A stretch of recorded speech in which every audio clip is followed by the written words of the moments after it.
ఈ రోజు ఈ వీడియోలో సైరన్ అనే సినిమా గురించి మాట్లాడుకుందాం. జయం రవి, కీర్తి సురేష్, అనుపమ పరమేశ్వరన్ లీడ్స్ గా యాంటోనీ భాగ్యరాజ్ డైరెక్షన్ లో వచ్చిన థ్రిల్లర్ మూవీ.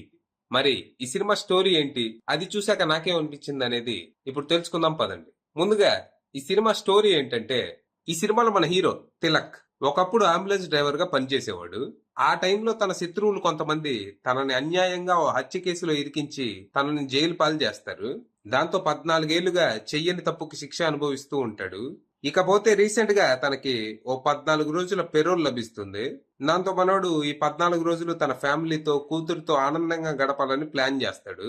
తీరా ఇంటికి వస్తే తన కూతురేమో తనని చూసి అసహించుకుంటది. నువ్వేం ఫారెన్ పోయి రాలేదు, నువ్వు రాగానే ఎగిరి గంతులు వేయటానికి, నువ్వు హత్య చేసి జైలుకి వెళ్ళొచ్చావు, అవతల బో అంటది. దాంతో మనోడు చేసేదేం లేక దూరం నుండి తన కూతుర్ని చూసి ఆనందపడుతూ ఉంటాడు.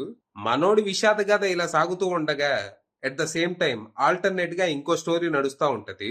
అది నందిని అనే ఓ అగ్రెసివ్ బట్ హానెస్ట్ పోలీస్ ఆఫీసర్ది. రీసెంట్ గా తన అండర్ లో ఓ అక్యూజ్ చనిపోతాడు. దాంతో ఇన్వెస్టిగేషన్ పేరుతో టార్చర్ పెట్టి చంపేసి ఉంటదని మీడియా, లేదు మా కులం వాళ్ళంటే తనకి చిన్న చూపు అని పొలిటీషియన్స్, ఇలా ఎవరి అవసరానికి తగ్గట్టు వాళ్ళు తన మీద నిందలేస్తారు. కానీ విచారణలో అది నేచురల్ డెత్ అని తేలుద్ది. అయినా గానీ ఎవరు నమ్మరు. పోలీసులు ఏదో మాయ చేసి ఉంటారని ఫీల్ అవుతూ ఉంటారు.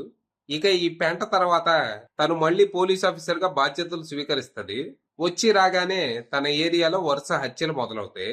అది కూడా ఎవరో పెద్ద పెద్ద వాళ్ళని టార్గెట్ చేసి చంపుతూ ఉంటారు. అయితే తన ఇన్వెస్టిగేషన్ లో ఈ హత్యలకి మన హీరో తిలక్ కి మధ్య ఓ లింక్ బయటపడుతుంది. మరి ఆ లింక్ ఏంటి, చనిపోయిన వాళ్ళకి మన హీరోకి మధ్య ఉన్న సంబంధం ఏంటి, అస్సలే చెయ్యని తప్పుకు శిక్ష అనుభవిస్తూ మధ్యలో ఏదో 4 రోజులు తన ఫ్యామిలీతో గడిపి వెళ్దామని వస్తే మధ్యలో తనకి కొత్త తలకాయ నొప్పి ఏంటి, ఇంతకీ మనోడు జైలుకి ఎందుకు వెళ్ళాడు, ఆ కథ ఏంటి, మరి చివరికి నందిని ఇన్వెస్టిగేషన్ లో ఏం తేలింది అనేది మీరు సినిమా చూసి తెలుసుకోవాలి. ఇక ఈ సినిమా చూసాక నాకేమనిపించిందంటే, బాగుంది.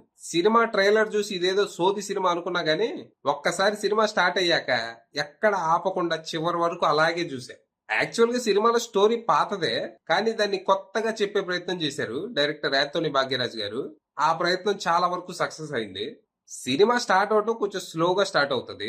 ఫస్ట్ 40 మినిట్స్ క్యారెక్టర్ ఇంట్రడక్షన్లకి, సెటప్ కి వాడుకున్నారు.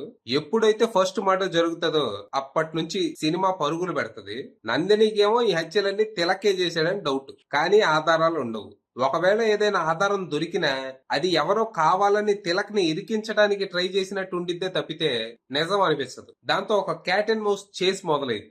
ఎవరు ఎవరితో మైండ్ గేమ్ ఆడుతున్నారో అర్థం కాదు. అది అలా సినిమా చివరి వరకు సాగిద్ది.